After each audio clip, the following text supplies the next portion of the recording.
السلام علیکم ورحمۃ اللہ وبرکاتہ الحمد للہ رب العالمین والصلاة والسلام علی سید الانبیاء والمرسلین اما بعد قال اللہ تعالی اعوذ باللہ من الشیطان الرجیم بسم اللہ الرحمن الرحیم یا ایہا الذین آمنوا اتقوا اللہ وقولوا قولا سدیدا یصلح لکم اعمالکم ویغفر لکم ذنوبکم ومن یطع اللہ ورسولہ فقد فاز فوزا عظیما۔ یہ سورہ احزاب کی آیت نمبر 70 اور 71 ہے، جو عام طور سے خطبہ حاجہ میں پڑھا جاتا ہے۔ اللہ رب العالمین نے اس آیت کریمہ میں ارشاد فرمایا ہے کہ اے ایمان والو، یعنی مومنوں کو خطاب کر کے فرمایا ہے، کہا اے ایمان والو اللہ تعالیٰ سے ڈرو اور سیدھی سچی باتیں کیا کرو، اور فرمایا کیوں ایسا کرو؟ تاکہ اللہ تعالیٰ تمہارے کام سنوار دے، بنا دے اور تمہارے گناہ معاف فرما دے، اور جو بھی اللہ اور اس کے رسول کی تابعداری کرے گا تو اس نے بڑی مراد پالی۔ سچائی کی طرف اشارہ کیا گیا ہے، اور مومنوں کو خاص طور سے اللہ سے ڈرنے کے بعد جو بات کہی گئی ہے قولوا قولا سدیدا، سچی بات کرو۔ یہ سچائی بہت اہم چیز ہے۔ دیکھیے اللہ تعالیٰ نے جس بات طرف اشارہ کیا ہے اور اللہ جس کی طرف اشارہ کرے، گویا کہ بہت ہی اہم چیز ہے۔ مسلمان خود جو ہے سچا ہوتا ہے اور سچائی پسند بھی ہوتا ہے، اس لیے اس کو پکڑنا ہمارے لیے بہت اہم اور بہت ضروری ہے۔ اپنے اقوال میں، اپنے افعال میں انسان کو سچائی پکڑنا چاہیے اور سچائی پر پابندی کرنا چاہیے، اس لیے کہ سچائی نیکی کی منزل تک پہنچا دیتا ہے، اور نیکی بالآخر جنت تک پہنچا دیتی ہے۔ اور ہر مسلمان کی سب سے عظیم تمنا، سب سے بڑی تمنا کیا ہے؟ اس کو جنت مل جائے، جنت حاصل ہو جائے۔ مسلمان سچا محض ایک عادت کے طور پر نہیں ہوتا ہے، بلکہ یہ سمجھتا ہے کہ اس سے دین اور اسلام کی تکمیل ہوتی ہے۔ اگر ہم سچے ہیں، سچے بنتے ہیں، سچائی کو لازم پکڑتے ہیں، تو اس سے ہمارا دین اور اسلام مکمل ہوتا ہے۔ اور اسی لیے اللہ تعالیٰ نے اس آیت طرف اشارہ کیا ہے کہ اے ایمان والو اللہ سے ڈرو اور سچائی کو لازم پکڑو۔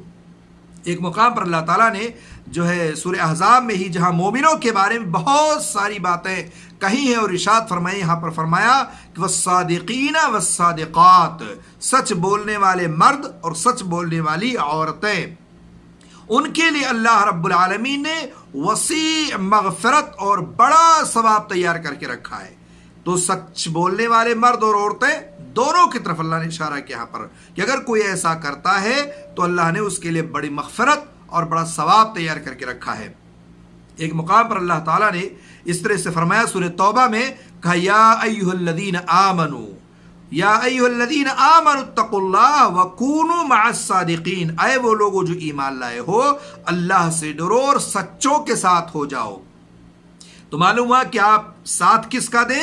جو سچے ہوں، جو جھوٹ نہ بولتے ہوں، جو سچائی کو لازم پکڑتے ہو، ان کا ساتھ آپ دیجئے۔ اللہ تعالیٰ نے اس آیت میں اس بات کی طرف اشارہ کیا ہے۔ حضرت عبداللہ بن مسعود رضی اللہ تعالیٰ عنہ سے روایت کہ نبی کریم صلی اللہ علیہ وسلم نے فرمایا ان الصدق یہدی الی البر وان البر یہدی الی الجنہ، کہا کہ یقیناً سچائی نیکی کی طرف لے جاتی ہے اور رہنمائی نیکی کی طرف کرتی ہے، اور نیکی جنت کی طرف لے جاتی ہے۔ آدمی سچ بولتا رہتا ہے، کہا وَإِنَّ الرَّجُلَ لِيَصْدُقَ حَتَّى يُكْتَبَ عِندَ اللَّهِ صِدِّيقًا، آدمی سچ بولتا رہتا، سچ بولتا رہتا، یہاں تک کہ اللہ رب العالمین کے ہاں وہ صدیق لکھ دیا جاتا ہے، بہت بڑا سچا۔ اور فرمایا وَإِنَّ الْكِذْبَ يَهْدِي إِلَى الْفُجُورِ وَإِنَّ الْفُجُورَ يَهْدِي إِلَى النَّارِ وَإِنَّ الرَّجُلَ لِيَكْذِبَ حَتَّى يُكْتَبَ عِندَ اللَّهِ كَذَّابًا، فرمایا کہ آدمی نافرمانی کرتا ہے، آدمی جھوٹ بولتا ہے، اور جھوٹ نافرمانی کی طرف رہنمائی کرتا ہے، اور نافرمانی اس کو جہنم کی طرف لے جاتی ہے۔ اور آدمی جھوٹ بولتا رہتا، جھوٹ بولتا رہتا، مسلسل جھوٹ بولتا ہے، یہاں تک کہ اللہ رب العالمین کے ہاں وہ بہت بڑا جھوٹا لکھ دیا جاتا ہے۔ اس لیے انسان کو چاہیے کہ سچ بات کرے، سچ بولے، سچائی کو لازم پکڑے، جنت کا راستہ اس کے لیے ہموار ہو جاتا ہے۔ اگر جھوٹ بولے گا تو یقیناً بہت بڑا جھوٹا اللہ کے ہاں وہ لکھ دیا جائے گا۔ لکھ دیا جائے گا۔ اس لیے عزیز ساتھیوں اور دوستو، سچائی کو لازم پکڑو۔ حضرت علی رضی اللہ تعالیٰ عنہ بیان فرماتے ہیں کہ اللہ کے رسول صلی اللہ علیہ وسلم کی زبان مبارک سے یہ الفاظ ہم نے سنے ہیں جو مجھے یاد ہے، دع ما یریبک الی ما لا یریبک فإن الصدق طمانینہ والکذب ریبہ۔ سنن ترمذی کی روایت ہے، کہا وہ چیز چھوڑ دے جس میں تجھے شک ہو اور اس کو اختیار کر جس کی بابت تجھے شک و شبہ نہ ہو، اس لیے کہ سچ اطمینان کا باعث ہے اور جھوٹ شک اور بے چینی کی بات ہے۔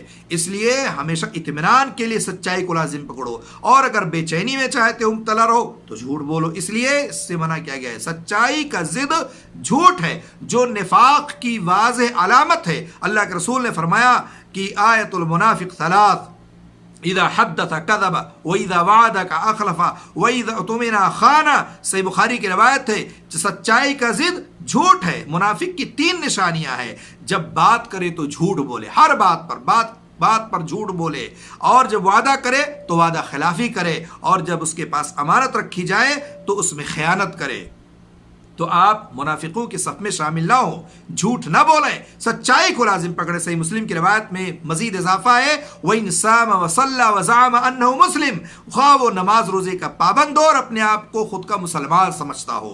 اس لیے ہمیں چاہیے کہ ہم سچائی کو لازم پکڑیں، اور سچائی کے بہت سارے ثمرات ہیں، بہت سارے فوائد ہیں۔ مثلاً اس سے ضمیر کو راحت ملتی ہے، سکون ملتا ہے، نفس کو دل مطمئن ہوتا ہے۔ سچائی کے نتیجے میں کمائی میں برکت ہوتی ہے، نیکی میں اضافہ ہوتا ہے، سچائی سے شہداء کا مقام حاصل ہوتا ہے، ناپسندیدہ امور سے آپ کو نجات ملے گی۔ اسی طرح سے منافقوں کے صفوں سے سچ بولنے والا دور رہتا ہے، خیانت دھوکہ بازی سے باز رہتا ہے اور وعدہ خلافی نہیں کرتا ہے۔ اس لیے ہمیشہ انسان سچ بولنے کی کوشش کرے، جھوٹ سے اپنے آپ کو بچا کے رکھے۔ یقین مانیے بہت بڑا فائدہ ہے۔ اللہ تعالیٰ سے دعا ہے اللہ تعالیٰ ہم لوگ کو سچوں کے صفوں میں شامل کرے، جھوٹوں سے کے صفوں سے دور رکھے۔